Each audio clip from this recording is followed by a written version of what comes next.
앞의 영상들에서는 양자역학이 불교의 색즉시공과 오온개공을 모두 입증하고 있음을 알아보았습니다. 이번 영상에서는 양자역학이 공즉시색을 입증하고 있는 것을 살펴보겠습니다. 공즉시색의 대인은 일체 물질인 색은 그 본바탕은 공이며 이 공에서 색이 생성된다는 것입니다. 양자역학의 실험은 공에서 색이 생성되는 메커니즘을 명확하게 보여주고 있습니다. 공에서 색이 생성되는 환경이 우리의 현상계이며 그 결과물들이 바로 우리의 실존입니다. 그리고 이러한 색으로의 발현은 상호 교습을 조건으로 한다는 사실에서 곧 현상계와 그대로 일치하고 있습니다. 그리고 이러한 상호 교습은 다름 아닌 일체 연기를 말하는 것으로 이것이 있어 저것이 있고 이것이 없어지니 저것이 없어진다는 불교의 연기현상 그 자체를 말하고 있음을 알 수 있습니다. 반야심경에서는 색즉시공과 함께 공즉시색을 말씀하고 있습니다. 즉 색은 공이고 공은 색이다 하는 의미인데 공즉시색은 양자역학에서 말하는 파동에서 입자로의 변환 현상을 말하고 있습니다. 양자역학의 이중슬릿 실험으로 돌아가 보면 전자를 비롯하여 고분자 물질인 플랜을 이중슬릿으로 통과시킬 때 진공 상태에서는 파동의 성질 그대로 드러나지만 관측될 때, 즉 이를 다르게 표현하면 이 물질들이 다른 존재와 상호작용을 하게 되면 파동이 아니라 입자로 드러납니다. 즉 본래 성질은 파동인 물질이 진공 상태가 아닌 교습, 즉 관측되는 환경에서는 일정한 형태를 띠는 입자로 드러난다는 것은 불교에서 말하는 공에서 색이 생겨난다는 의미와 일치합니다. 이를 불교적 관점에서 다시 정리를 해보면 우리의 오온은 그 본바탕이 실체가 없는 공한 상태인데 이 공한 본바탕이 일체 존재들과 상호 교습하면서 구체적인 형상을 만들면서 일정한 작용, 즉 기능을 한다는 것입니다. 먼저 색을 보면 우리의 육신은 본래 구체적인 형상을 가지지 않은 공한 상태이지만 외부의 어떤 존재와 상호 교습이 일어나게 되면 이 공한 자리에서 물질이 만들어지면서 색으로 드러나는 것입니다.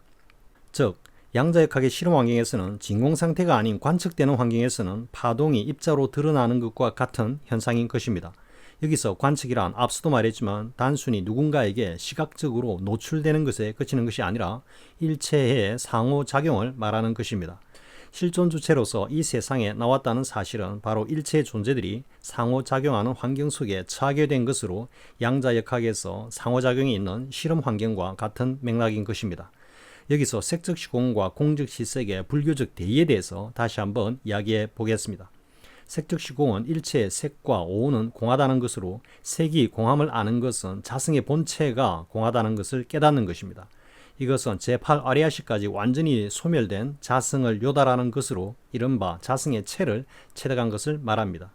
완벽하게 텅 빈 흑온과도 같은 경계에 처하면서 모든 오온이 다 사라지고 없으며 오직 이를 알아차리고 있는 존재, 즉 자성만이 스스로 존재하는 경계입니다.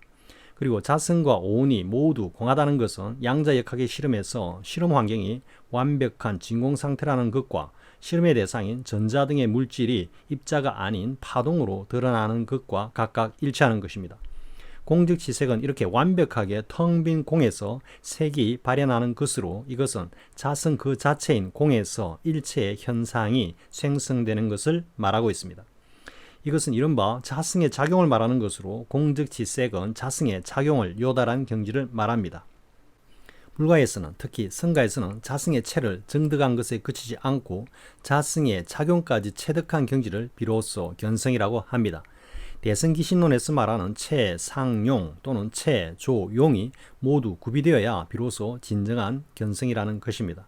즉 자성의 본체를 깨닫고 자성이 만물을 비추며 그것들에 응하여 작용하는 도리를 정득해야 하는 것입니다. 특히 성가에서는 자성의 체를 요달한 경지에 머무르는 것을 대단히 경계합니다. 이를 법집 또는 법견에 집착한다고 하고 또는 법견에 머문다고도 합니다. 여기서 한 걸음 더 나아가 자성의 작용을 깨달아야 진정한 견성인 것입니다.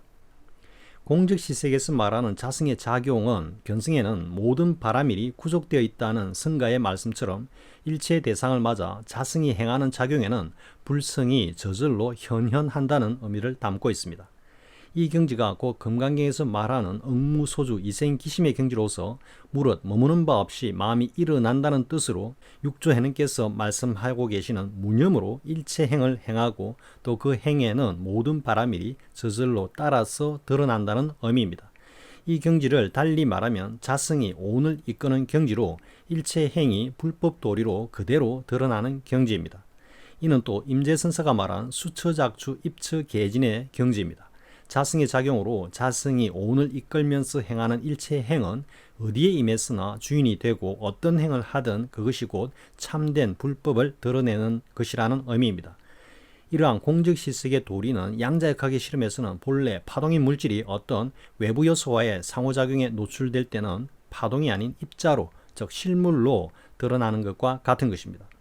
파동인 물질을 공의 상태인 오온이라 하고 실험 환경 전체를 자성의 상태라고 하면 실험 환경이 완벽한 진공 상태라면 오온이라는 물질은 공인 파동으로 그대로 드러나지만 실험 환경에 외부적인 요소에 의한 상호작용이 있다면, 즉 이를 달리 표현하면 자성이 진공의 상태에서 이를 깨뜨리는 어떤 다른 요소들을 감지하게 될 때는 파동, 즉 공의 상태인 오온이 입자로 드러나면서 현상계에서 오온의 성질인 제 감각과 의식을 갖추게 되는 것입니다. 이것을 양자역학에서는 결어긋남으로 정의하고 있습니다.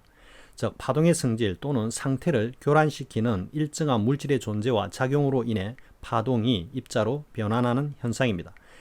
그러나 양자역학에서는 실험의 대상이 실물에 한정되어 있고 불교에서 말하는 자성과 오온과 같은 의식과 감각 등에 대해서는 아직은 실험 결과는 물론 연구 움직임이 없기 때문에 양자역학이 불교의 아젠다를 부분적으로 뒷받침한다고 할 수 있을 뿐이고, 보다 다양한 연구 실험을 통한다면 불교의 대의에 보다 가깝게 다가갈 수 있을 것으로 생각됩니다. 색즉시공, 공즉시색의 실생활에서의 의의는 생사와 번뇌 같은 삶에서의 일체의 고들이 본래는 실체가 없는 허망한 것들이라는 것을 알고 보다 여유있고 자유로운 삶을 영위한다는 것과, 반면에 사람들과의 관계에서는 주어진 환경에서 자성이 이끄는 대로 불법 도리에 따라 최선을 다하는 삶을 살아가는 데 있습니다. 궁극에는 생사를 초탈하시고 그럼에도 불구하고 생사 고해인 민중들 속으로 들어와 그들과 하나가 되어 현현 발발한 불성을 일생의 삶을 통해 드러내 보이시고 가르침을 주신 석가모니 붓다의 행장이 바로 그 모습인 것입니다. 지금까지 양자역학과 공적실색에 대해서 알아보았습니다. 다음에는 이어서 연기실상과 양자역학의 관계에 대해서 알아보겠습니다. 시청해주셔서 고맙습니다.